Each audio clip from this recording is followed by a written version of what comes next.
closure on the southbound side. I anticipate that that will create a backup at least when it first gets instituted. And then we've got a ramp closure that will be added into the mix. Currently, the ramp from 100th to northbound 131 is closed till the end of the month, and southbound from 100th to 131 will close today and will stay closed through September 19th.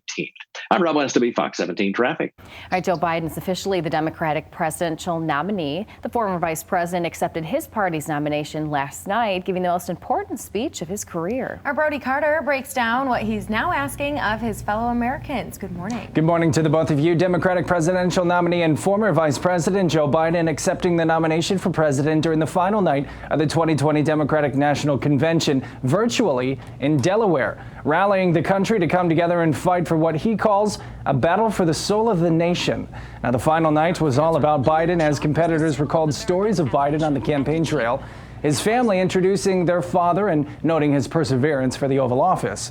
Now, during his speech, Biden touched on the emotional topics of loss for those who've lost somebody in their family due to the pandemic, saying that he would implement a nationwide mask order if elected president. He also spoke about tumultuous events of the last few years, including Charlottesville, George Floyd, and the economic collapse, rallying the nation to ready themselves for a war against light and darkness. A drive-in watch party allowed supporters to flash vehicle lights and honk their horns while practicing social distancing measures. This outside of the Chase Center in Delaware. The event closed with Biden and Kamala Harris walking outside to wave to a crowd with fireworks. Our current president has failed in his most basic duty to the nation. He's failed to protect us. If you entrust me with the presidency, I will draw on the best of us, not the worst. I will be an ally of the light, not the darkness. Next, the Republican National Convention that begins Monday. Campaign spokesman Hogan Gidley says the president and his team will be ready with, quote, plenty of surprises. In the newsroom, Brody Carter, Fox 17 News. All right, Brody, thanks. Well, a man has died after drowning in the Kalamazoo River. And we're told he was fishing by himself near the Marshall Street Bridge in Allegan yesterday. Then family called police around 7 last night after he didn't come home. Allegan County Dive Rescue Team found the 26-year-old in about 10 feet of water. They're not releasing his name just yet. Well, Kalamazoo public safety officers are investigating an overnight shooting. Around 12:30 this morning, they responded to a report of shots fired on Florence Street. Later, a 30-year-old victim showed up to the hospital with an apparent gunshot wound. They're currently listed in stable condition. Anyone with information is asked to contact the Kalamazoo Department of Public Safety or Silent Observer. Well, 419 new cases of COVID-19 being confirmed in Michigan in the last day. Yeah, also 19 deaths, but 11 of those coming from a review of older records. More than 2.5 million tests have already been done with positive rate of about 3.5%. That figure has remained pretty steady over the past few weeks. Meanwhile, the fatality rate continues to fall, currently at 6.7%. Well, we've heard the different ways that parents are having to get creative to make this school year work for their families. Right, so DNFL's own caught up with one mom and business owner to talk about what they've come up with. Good morning. Well, good morning to the both of you. Yeah, definitely the stress that parents are under right now is overwhelming. And I'm sure you've heard the saying, it takes a village. Well, for a lot of families right now, that couldn't be more true. So Katie Palmakar is a business owner. She actually runs Happy Cat Cafe in Grand Rapids.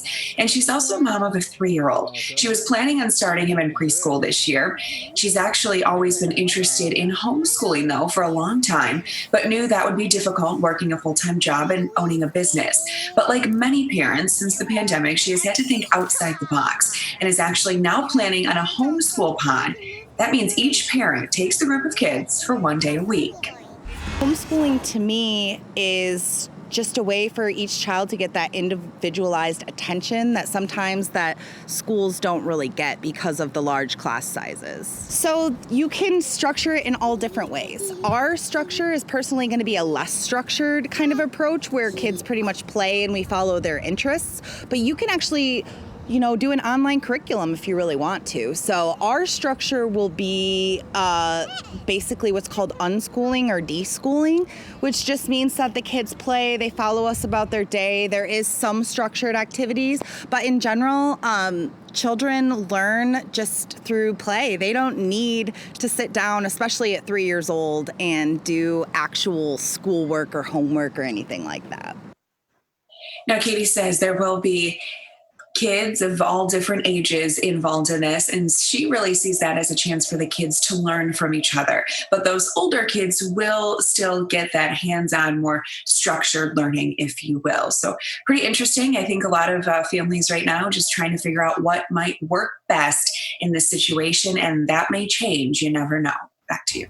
Yeah, that's right. It's just kind of ever-changing until they figure out what one works. Thank you, Deanna. Absolutely. Well, another popular event is canceling due to COVID-19. Yeah, Pulaski Days won't be happening in Grand Rapids this fall. The week-long celebration of Polish and Lithuanian culture normally brings thousands to the area, but organizers are worried about how to move forward this year while keeping everyone safe. So, of course, they had to decide to cancel. But many of the halls depend on the event as a large part of their revenue. So the committee is launching a Save the Halls campaign to help raise money and keep them afloat. So you can find out how to donate at pulaskidays.org. Well, instead of celebrating with an end-of-the-year party, some 2020 grads are paying it forward during this pandemic. The senior class at Forest Hills Northern had been raising money all year for their all-nighter, but like so many things this year, it had to be canceled because of COVID. So instead of issuing refunds to each of the students, the class decided to give back to those in their community. They donated about $2,000 to Kids Food Basket and gave $17,000 right back to their own school. We thought it would be a really nice thing if we were able to donate money to the school so that they were able to buy more Chromebooks and provide more students with opportunities to learn from home just as well as everyone else. And we really thought that that was a really nice thing we could do with our money to help support our northern community and the awesome school we came from. I think this was definitely, a better way to spend that money. Obviously a party would have been fun, but I think it's great to see that money go to a good cause instead of. The donations were both presented to Kids Food Basket and the school on Wednesday. That's awesome. Yeah, very generous. Yeah, it sure is.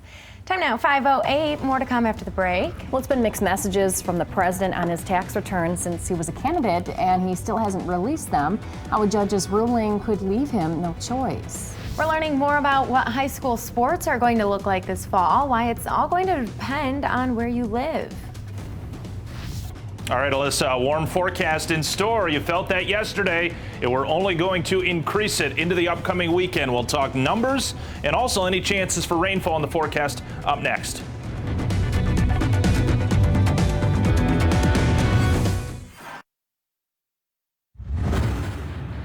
It is 5:12. Postmaster General Louis DeJoy is set to testify in front of the Senate this morning, facing backlash for cuts to the Postal Service. A Senate committee will be questioning him about the changes he was trying to implement right before millions of Americans get ready to cast their vote through the mail. The Republican chairman of the committee plans to testify in DeJoy's favor and dismiss claims that he had a political narrative to sabotage the election.